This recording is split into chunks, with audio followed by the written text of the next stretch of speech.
Welcome back. Many thanks for staying with us. As Nigeria joins the rest of the world to mark the International Day of the Girl Child, experts want stringent laws to be made to put an end to female genital mutilation in Nigeria. The theme of this year's event is Girl Force, Unscripted and Unstoppable. Helen Osamede-Akins tells us more. The International Day of the Girl Child is celebrated on 11th October. The day is set aside to promote girls' empowerment and fulfillment of their human rights, while also highlighting the challenges that girls all over the world face.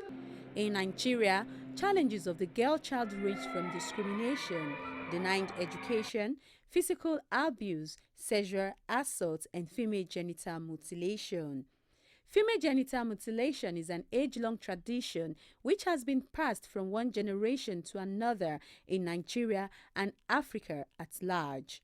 And to mark the International Day of the Girl Child, these women have taken upon themselves to educate these young ones on the dangers of female genital mutilation and why it should be resisted. Female genital mutilation is the cutting of the female genitals, and which leads to bleeding and sometimes loss of life.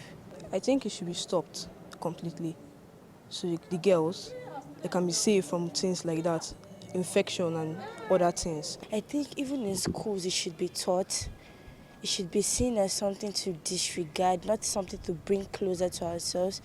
I think children should be enlightened more, or girls especially, should be enlightened more on the dangers of female genital mutilation.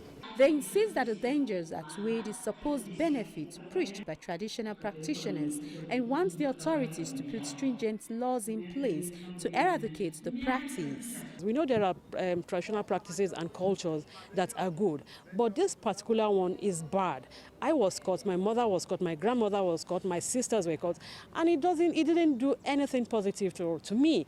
Rather, it added a lot of, I had several issues when I was growing up. I couldn't even talk to my mom. I was closer to my father. So it brings a lot of health challenges as well. Like I just told you, I had 4 C-sections, and it's because I was caught. We should go extra mile to ensure that everybody is educated. And you know the importance of educating the girl child? It's like making sure that the whole society is progressed. If you leave the girl child, you are leaving everybody behind. And in line with the theme for this year's celebration, parents are urged not to stop the girl child from achieving her potential. Helen Osamede-Akins, TVC News, Abuja. And let's discuss this now. I have joining me via Skype a member of the strategic team of Bring Back Our Girls, Bukky Shonibare. And with me in the studio is the founder of Tosin International Foundation, Olayiwola Oluwatoyin. Welcome to both of you. I'll begin with you now, Bukky. It's 2019, and these are some of the issues that we dealt with, you know, growing up even as children. And in this year, I mean, one would think that by now we would have moved on from this issue. Why are we still here talking about the rights of the girl child? I think every October 11 gives us the opportunity to reassess ourselves in terms of how well we are doing in relation to the rights of the girl child. While the challenges that we faced, you know, in the 80s and 90s, while they were peculiar to that period, there are new and growing challenges that girls face today. And when we look at the theme of this year's Day of the Girl Child, which is Girls First, Unscripted and Unstoppable, it is simply pushing that with today's realities, if we don't remove the barriers that stop girls from advancing and thriving and becoming a force, by not living a particular script and becoming unstoppable, if we don't remove those barriers, then we will keep talking about these challenges. And as you know, one of those challenges is that of access to education. It is in a bid to seek education that we had 276 girls abducted. 112 of them are still missing. Today being 2,007 days since they have been missing. Leah Sharibu is still in abduction, Alice Ngada and several others. So if we don't remove these barriers, year in, year out, we'll keep talking about one challenge or the other that relates to the rights of the girl. Well, in your own assessment, are we making progress at all as a country?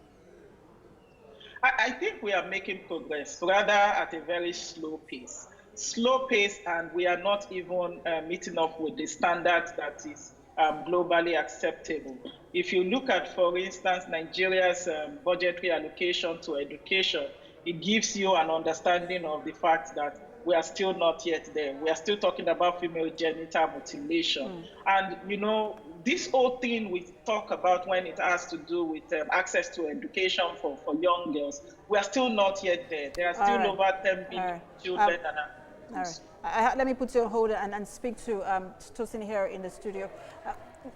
She said we're making progress, but at a rather slow rate. Do you agree with that assessment that Nigeria is making progress when it comes to the rights of the girl child? She's actually very, very right about that.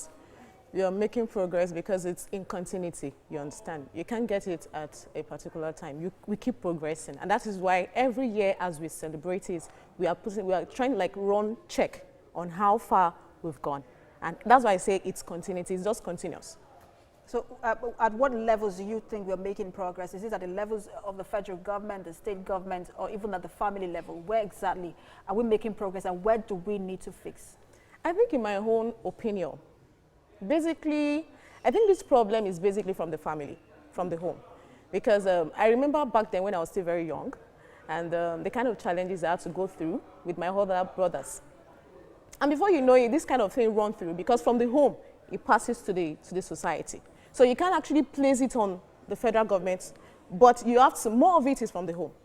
So I think more of the awareness should be from the home, because what you take from the home is what you take to the society. The federal government, state government, they only have little. They have a role to play, but they have little, unlike the home. All right.